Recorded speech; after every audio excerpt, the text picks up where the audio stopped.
සුබ දවසක් වෙන්න කියලා ඔයාලා හැමෝම නැවතත් මගේ YouTube channel එකට ගොඩාක් ආදරෙන් පිළිගන්නවා. ඉතින් අද වීඩියෝ එකේදී අපි කතා කරන්න යන්නේ මැහුම් series එකේ ඊළඟ lesson එක ගැන. ඉතින් ගොඩක් කට්ටිය sorry videos ගැනකුත් බලාගෙන ඉන්නවා ඇති. හැබැයි එයාලකට මම කියන්නේ මට මේ වීඩියෝ එක කරන්න එක glue එකක් හොයාගන්න බැරි වුණා. මොකද මේ දැන් තියෙන තත්ත්වෙත් එක්ක පොඩක් අවදානම් එළියට යන එක ඉතින් මට යන්න බැරි වුණා මේ glue එක ගන්න. ඉතින් දැන් කොහොමද lockdown වෙලා තියෙන නිසා ගන්න විදිහකුත් නැතුව ඉන්නේ. ඉතින් මං හිතුවා මේ glue එක නැතුව මේ වීඩියෝ එක කරොත් ලොකු අඩුපාඩුවක් කියලා. ඒකයි චුට්ටක් එක පස්සට දාලා මේ වීඩියෝ එක මං ගේන්න හිතුව ඊට කලින්. ඉතින් අපි අද කතා කරමු කොහොමද අපි නිවැරදිව measurements ගන්න සහ කොහොමද නිවැරදිව block එක ඇඳගන්නේ කියලා. ඉතින් වීඩියෝස් දෙකක් විදිහට ගේන්නේ. පළවෙනි වීඩියෝ එකේදී measurements ගැන කතා කරමු. දෙවෙනි වීඩියෝ එකේදී අපි කතා කරමු කොහොමද block එක අඳින්නේ කියලා. එහෙනම් අපි යමු වීඩියෝ එකට. ඉතින් අපි ඇඳුම් නිර්මාණය කරන්නේදී ගොඩාක් බ්ලොක් වර්ග තියෙනවා අපිට නිර්මාණය කරගන්න පුළුවන්. ඉතින් මේවා නිර්මාණය කරගන්න අවශ්‍ය වෙන මිමිත් ගොඩාක් තියෙනවා අපිට ගන්න පුළුවන්. ඉතින් අද අපි කතා කරන්නේ ගොඩක් පහසුවෙන්ම නිර්මාණය කරගන්න පුළුවන් බ්ලොක් එකක් ගැන. ඉතින් සංකීර්ණ බ්ලොක් තියෙනවා අපි කතා කරන්න ඕන අපි ෆැෂන් ඩිසයින් වලදී කතා කරනවා. ඒවා අනිවාර්යෙන් මගේ channel එක තුලින් මම ගේනවා ඉස්සරහට. අද අපි ලේසියෙන්ම කොහොමද මේ බ්ලොක් එක මිනිමම් අඩුම ප්‍රමාණය භාවිතා කරලා ඇඳගන්නේ කියලා තමයි කතා කරන්නේ. එහෙනම් අවශ්‍ය මිමි ටිකත් එක්ක මිමි ගන්න වීඩියෝ එක මම කරනවා. ඒක බලන්න. එතකොට ඔයාලට හොඳ අයිඩියා එකක් එයි කොහොමද මිමි ටික ගන්න කියලා. අපි දැන් කතා කරන්න යන්නේ කොහොමද measurements නිවැරදිව ගන්න කියලා. ඉතින් අපි මුලින්ම මොනවද අපි ගන්න තියෙන measurements කියලා බලමු. මුලින්ම ඉඳන් පටන් ගත්තාම අපිට තියෙන උරහිස මිම්ම ගන්න. ඊට පස්සේ අපි කර ගැඹුර සහ කර පළල ගන්න ඕනේ. ඊට පස්සේ එතනින් පල්ලෙහාට ආපුවාම අත්කට අපි ගන්න ඕනේ. ඒ වගේම තමයි අපේ අතේ දිග සහ අත වට ප්‍රමාණය කියලා. දිග අරගෙන ඉවර වෙන තැන වටේ ප්‍රමාණය අපි ගන්න ඕනේ. ඉතින් මෙයාට අතක් නැති නිසා මට ඔයාලට ඒක කොහොමද ගන්න කියලා කියන්න විදිහක් නැහැ. හැබැයි මගේ අතෙන් හරි මම ඒක කියා දෙන්න. හරි. ඊට පස්සේ අපිට එනවා පපුවට. පපුව මෙම්ම ගන්න ඕනේ. ඊට පස්සේ අපි පපුව අතර පරතරය කියන්නේ points අතර පරතරය ගන්නවා dots නිර්මාණය කරගන්න අවශ්‍ය වෙන නිසා. ඊට පස්සේ අපි ඉන ගන්නවා. ඉනෙන් පස්සේ අපි ගන්නෙ අපේ උකුල. පේන්නේ නැහැ. උකුල ගන්නවා. හරි. මම පොඩ්ඩක් මේක පස්සට කරලා measurements ගන්නකොට ඔයාලට කියා දෙන්නම්. ඉතින් මුලින්ම measurements ගන්න කලින් අපි කරන්න ඕනේ මෙයාගේ ඉන වටේට. එහෙම නැත්නම් ඔයා හිතන්නේ මෙයාගේ කස්ටමර් එහෙම නැත්නම් මේ ඔයා කියලා ඔයාගේ ඉන වටේට තමයි පටියක් ගැට ගහ ගන්න ඕනේ. ඉතින් මට අවශ්‍ය නැහැ මෙයාගේ පටියක් ගැට ගහ ගන්න. මොකද මෙයාගේ ඉන හොඳටම පැහැදිලියි අපිට.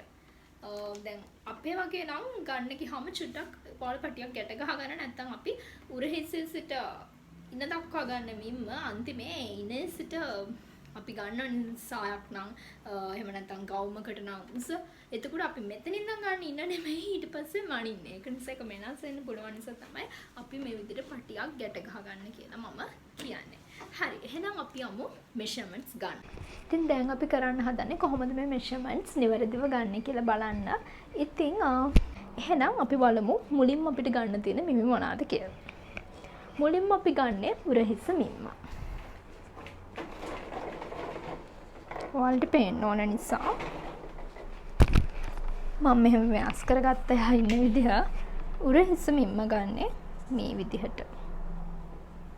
දැන් ඔයාලට පේනවා ඇති මෙයාගේ උරහිස මිම්ම අඟල් 13ක් යන තමයි ගන්නෙ. මොකද මෙතන මෙයාගේ ආම් හෝල් එක යනවා. මෙතනින් තමයි මෙයාගේ ආම් හෝල් එක යන්නේ. මේ තියෙන තැනින්. අන්න එතනින් ඉඳන් තමයි එතකොට මම මිම්ම ගන්න ඕනේ. එහෙම ගන්නකොට එයාගේ මිම්ම එන්නේ 13. දැන් මේ ඩමි එකේ ගන්නවා වගේ නෙමෙයි. ඔයා ඇත්තම ඇඟක ගද්දින් ඔයාලට මේවා හොඳට පැහැදිලිව පේනවනේ කොතනින්ද ආම් එක යන්නේ එහෙම කියලා. එතකොට මේක වෙනස් වෙන්නේ නැහැ. එතකොට ඒ විදිහට තමයි අපි උරහිස මිම්ම ගන්නෙ. ඊළඟට අපි ගමු මෙයාගේ පපුව මිම්ම. පපුව මිම්ම ගන්නකොට හොඳට පපුවේ උස්සම තැනින් යන්න තමයි අපි ටේප් එක තියන්නේ.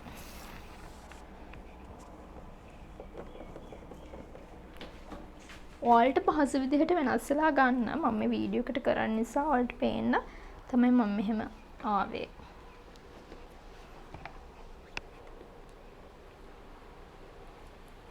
හැමතැනින්ම නිවැරදි වෙන්න ගන්න. පපුව කෙලින්ම ටේප් එක යන්න ඕනේ හැමතැනින්ම.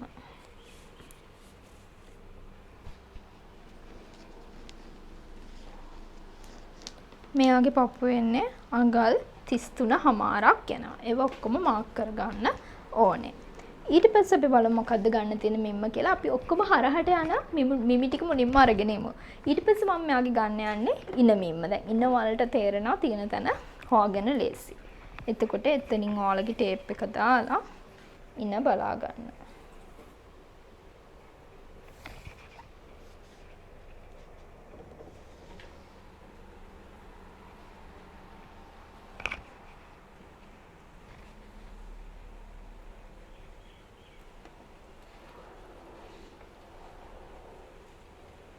ඔයාලට පේනවා මෙයාගේ ඉන මිම්ම එන්නේ අඟල් 26කට. එතකොට ඒක මාක් කරගන්න ඊළඟට. මේ මිනුම් ටික නිවැරදිව සටහන් කරගන්න එක ඔයාලා අනිවාර්යෙන් කරන්න. මේ මිම්ම මොකේ මිම්මද? නැත්නම් අන්තිමටම අරගෙන ඉවරුන හැම්පස්සේ මතක නැති වෙනවා මේක කොතන මිම්මද කියලා. ඒක නිසා ඒව නිවැරදිව සටහන් කරගන්න.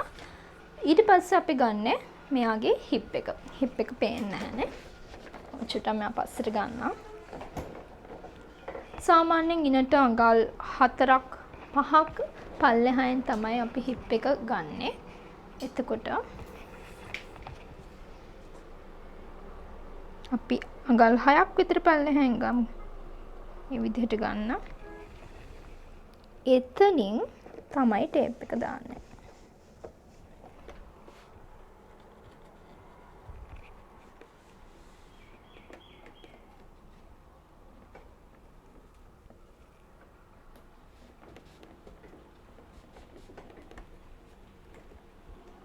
ඔන්න එතකොට එනවා මිම්ම අඟල් 34ක් තමයි එන්නේ. එතකොට අපි හරහට ගන්න තියෙන මිමි ටික ගත්තා. අපි උරහිස මිම්ම ගත්තා. අපේ පපුව මිම්ම ගත්තා. ඉන මිම්ම ගත්තා. උකුලේ මිම්ම ගත්තා. හරහට ගියාම අපිට එන්නේ මෙයාගේ neck width එක සහ neck එකේ height එක. කියන්නේ කර පළල සහ කර ගැඹුර තමයි අපි ගන්න. සාමාන්‍යයෙන් මේවට ස්ටෑන්ඩඩ් මෙෂර්මන්ට්ස් තියෙනවා. අපි අඟල් 3.5 වගේ තමයි ගන්නෙ. හැබැයි ඔයාලට මැනලා ගන්න ඕන සමහර neck lines වලට අපිට මැනලා ගන්න අපිට කොච්චරක් පල්ලෙහාටද ඕනේ කියලා එහෙම ගන්න වෙනවා. ඒක නිසා මම කියනවා කොහොමද මේක මනින්න කියලා. ඔයාලගේ බෙල්ලේ මේ හරිය. දැන් මගේ නම් මෙතන. අන්න එතන ඉඳන් තමයි අපි පල්ලෙහාට මෙෂර්මන්ට් එක ගන්න. එතකොට මෙයාගේ නම් මෙන්න මේ හරිය ඉඳන් තමයි අපි මෙෂර්මන්ට් එක ගන්න ඕනේ. එතනින් තියලා ගත්තහම දැන් මෙතෙන්ට එනකොට අඟල් 4ක් එනවා. ඔයාලට කොච්චරක් ප්‍රමාණයක්ද ඕනි කියලා හිතන එක ඔයාගේ අතේ තමයි තියෙන්නේ. කියන්නේ ඔයාලට කොච්චර ගැඹුරට ආයේ කර කපා ගන්න ඕනද කියන එක ඔයාගේ අතේ තමයි තියෙන්නේ. හැබැයි සම්මතය අපි 3.5 වගේ තමයි ගන්නෙ. දැන් මෙයාගේ උනත් මට 3.5ක් එන්න තමයි ගන්න පුළුවන්. ඊට පස්සේ අපි නෙක් කර වටේ මිම්ම මෙහෙම බෙල්ලෙත් තියලා ගන්න පුළුවන්. මේක පුටක් තද කරන්න එපා. සාමාන්‍ය ගන්න තමයි ගන්නෙ. පස්සේ අපි ස්ලීව් එකට අවශ්‍ය මෙමි ටික ගන්න ඕනේ. දැන් මෙයාට අතක් නැහැ. ඒක නිසා ඒ ටික අරගෙන පෙන්නන්න හරිම අමාරුයි. හැබැයි ආම් හෝල් එක මට අරන් පෙන්නන්න පුළුවන්. අත් කට. අර මම කිව්ව තැන. ඒ කියන්නේ ඔයාලගේ මෙහෙම ඉවර වෙන තැන එතනින් තියලා තමයි වටේම ප්‍රමාණය ගන්න ඕනේ. මේ විදිහට ටේප් එක කිහිල්ල යටින් දාලා අත් කට ප්‍රමාණය මැන ගන්න ඕනේ. දැන් මෙයාගේ නම් අඟල් 15ක් තමයි එන්නේ වටේට දාපුවම. දැන් මේ අතක් නැති නිසා තමයි මේ නිකන් හැම වෙලා පේන්නේ. ඒක නිවැරදිව ගන්න පුළුවන් ඔයාලා ඇත්තටම කෙනෙක්ගේ ගන්නකොට. හරි. ඒ ටික තමයි ප්‍රධාන වශයෙන් ගන්න තියෙන්නේ. ඊට පස්සේ අපි පපුව පරතරය. එහෙම නැත්නම් ඩාට් පොයින්ට්ස් අතර ප්‍රමාණය මැන ගන්න.